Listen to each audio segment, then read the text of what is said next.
Hey everyone, welcome back to another video, and today I want to talk about a card that I've been waiting a long time to make a video on. This is Vesper Girsu. It's a common out of info, and the reason I want to talk about it is because I feel like it's a very overlooked card that not a lot of people have experimented with yet. So I'm going to read the effect and kind of explain it because it's a little bit confusing. And then I'll go over why it's not really seeing much play now and why I think it's good and this and that. But the card reads, if your opponent controls 2 or more monsters than you do, they can send any number of monsters they control to the graveyard, after which you apply the following effects based on the number of monsters your opponent controls. So the first bullet's 0, your life points becomes halved.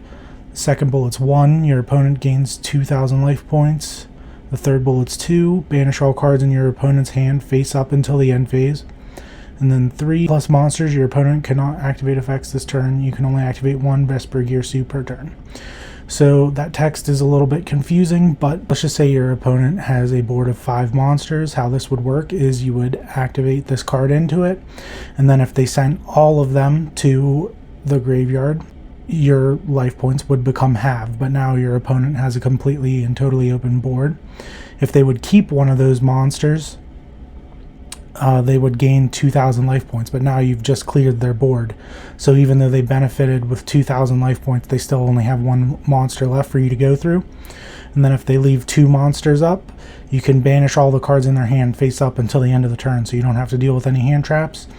And then with 3 monsters left, well, it actually says 3 plus, so if they have 3 or more monsters left after you wipe the board with this card, it kind of Harpies Featherstorms them and would enable some of like your own OTKs, because they can't really activate any monster effects. They would have to have spells or traps to interact with you. So really powerful. All the effects are really good, and this card is a quick play spell, so you could set it and activate it going first as they were comboing, so it's good first and second because of that.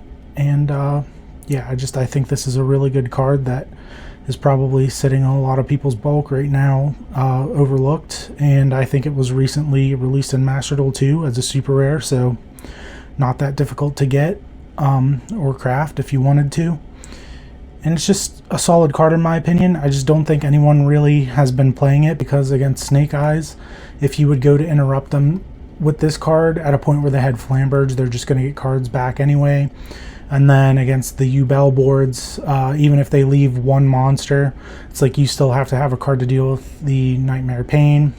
So it's like for that format, it wasn't very good, because it just also didn't do anything against Tempai or those other decks that were popular. And then even now in the Malice and Raziel format, Malice typically is wanting to link climb up into 1 big monster, the Firewall Link 5, I forget what it's called.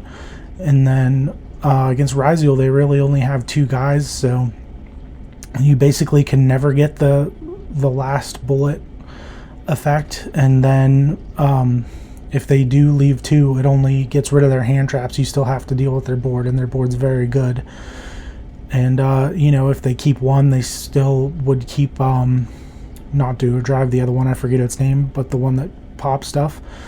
So it'd be still a difficult card for you to out. Like, you would still need to have something else besides this card. And then obviously if they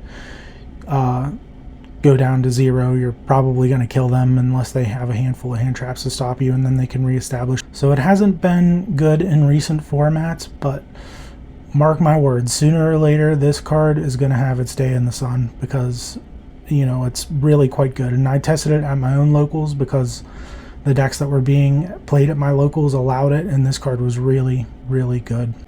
So I just wanted to make sure everyone knew about it, because I think it's very under the radar right now, and eventually there's going to be a day where this card is going to see play. So this is your heads up now.